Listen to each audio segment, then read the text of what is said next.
In the 1930s and 40s, while Adolf Hitler's Nazi regime was conquering Europe, they were also obsessed with a secret quest. A quest not for military power, but for something far older and much more mystical: the Holy Grail. But what exactly was this ancient relic? And why did the Nazis believe it could give them ultimate power? The Holy Grail has been part of myth and legend for centuries. It's believed to be the cup that Jesus Christ drank from during the Last Supper. Later, it was said to have caught his blood during the crucifixion.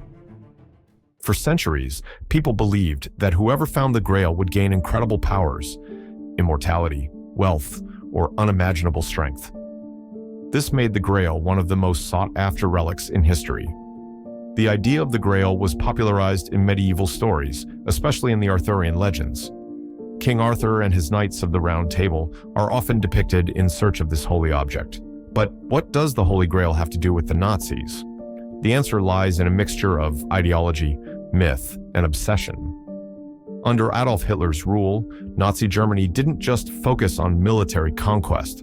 They were also obsessed with ancient myths, the occult, and supernatural power. The Nazis believed that finding mystical objects like the Holy Grail would help them solidify their power and create a world ruled by their vision of the Aryan race. This obsession wasn't just about religion, it was about control, belief, and authority. One of the main figures behind this search was Heinrich Himmler, the head of the SS, the Nazi paramilitary group. Himmler wasn't just a high-ranking official, he was deeply involved in the occult. He believed that ancient objects, like the Holy Grail, held the key to unimaginable power.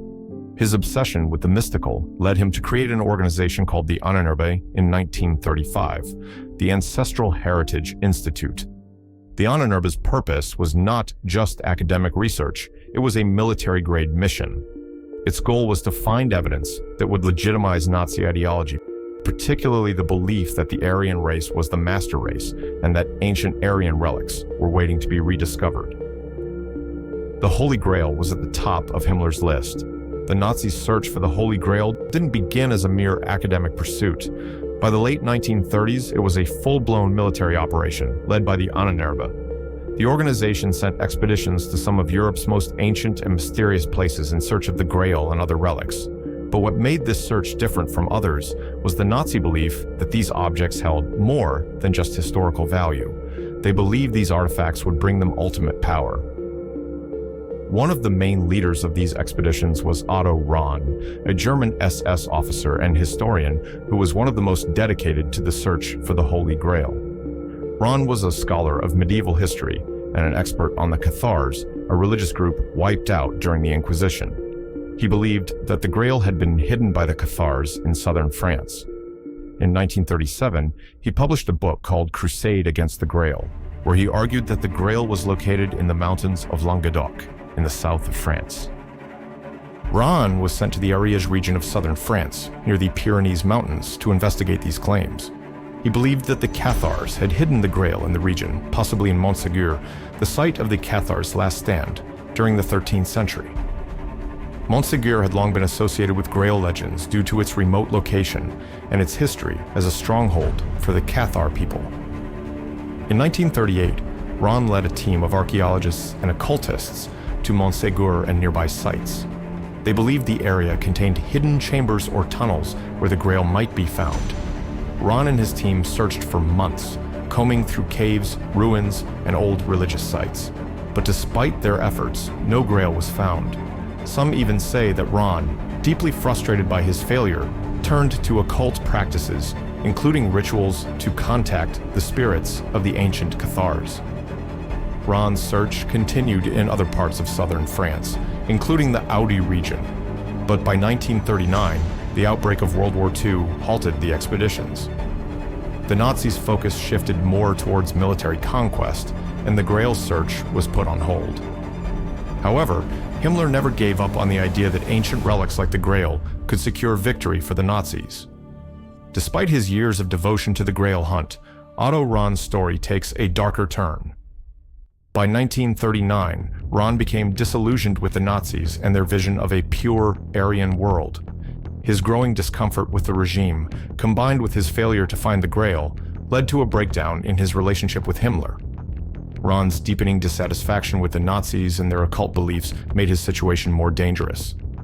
In 1939, he reportedly tried to resign from the SS, but Himmler refused to let him go, knowing Rahn's expertise in occult history was still valuable. Despite his internal conflict, Rahn was sent on other assignments related to the occult, but his spirit seemed broken. In March of 1939, Otto Rahn died under mysterious circumstances. Official reports said he died by suicide in a hotel room in Sils-Maria, Switzerland, under strange conditions. He was found with a gunshot wound to his head, but no one knows for sure what happened. Some speculate that Rahn's death was a result of the psychological toll of his work and his growing disillusionment with the Nazis. Others believe that his mysterious end could have been the result of assassination by the SS, either because he was seen as a liability or because he knew too much about the Nazi occult activities. Rahn's death remains a subject of speculation and intrigue. Was it a suicide, as the Nazis claimed, or was it something far darker? Whatever the case, Rahn's disappearance marked the end of the most passionate and tragic chapter in the Nazi search for the Holy Grail. In addition to Rahn's efforts, Himmler ordered other searches across Europe, including Glastonbury, England, often linked to Arthurian legend and the Grail. There were also expeditions to Antwerp, Belgium, and even Switzerland, all in pursuit of the Grail. Remember, Himmler's interest was not just academic. He believed these artifacts had supernatural powers that could help secure the Nazi regime's success. But by the early 1940s, the Nazis were facing defeat on multiple fronts. As the war raged on and Germany's control over Europe started to crumble, the focus of the Nazi regime shifted from mystical relics to the survival of the war effort itself. Why was the Holy Grail never found? Despite their vast resources and intense efforts, the Nazis' quest for the Grail ended in failure. There are several reasons for this. First, the Grail may never have existed in the way they believed. The relic had been a part of myth for centuries, and there were no definitive historical records of its existence. Another reason the Grail eluded them is that the Nazis were looking for it in the wrong places, guided by medieval legends rather than concrete historical evidence. Montségur and other Grail sites they investigated were tied to local myths, not hard facts. Many of the locations they explored were steeped in mystery, but offered no physical evidence of the Grail's existence. Though the Nazis' quest for the Holy Grail may have ended in failure, their search left a significant mark on modern history and culture. Over the years, the story of Nazi treasure hunts for mystical relics like the Grail has become a staple of popular culture. One of the most famous depictions is in the film Indiana Jones and the Last Crusade, where the fictional Indiana Jones embarks on a race against the Nazis to find the Grail. While it's a work of fiction, it draws heavily on the real-life Nazi obsession with ancient relics and their belief in supernatural power. The Nazis were not just after the Grail. They were searching for a range of other artifacts that they believed could give them dominion over the world. The Spear of Destiny, which was thought to have pierced Christ's side, and the Ark of the Covenant, which held the Ten Commandments, were also key objects of interest. Himmler's obsession with these relics was part of his larger, eerie vision of creating an empire founded not just on military might, but on ancient mystical power. The Nazis' hunt for the Holy Grail may have been a failure, but the legacy of their search lingers in the shadows of history.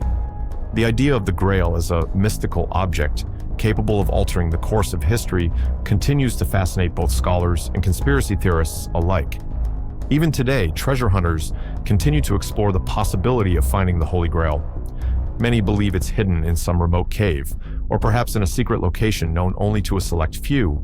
Others think the Grail isn't a physical object at all, but a symbol of divine power and enlightenment. For the Nazis, however, it was a tangible object they believed could give them dominion over the world. But despite their determination, the Grail remained elusive, and perhaps that was for the best. The Nazis' search for the Holy Grail and other mysterious artifacts is one of the more bizarre chapters in the history of World War II. It was a search driven not by a desire for wealth, but for a kind of supernatural power. Though they came close to unraveling ancient secrets, their obsession with the occult ultimately failed to achieve the mystical victory they desired. But the questions they raised about the connection between history, mythology, and power still linger today. In the end, the quest for the Grail became just another symbol of the Nazis' warped worldview, an attempt to manipulate history and myth for their own ends. The Grail, however, remained hidden, perhaps as it always was,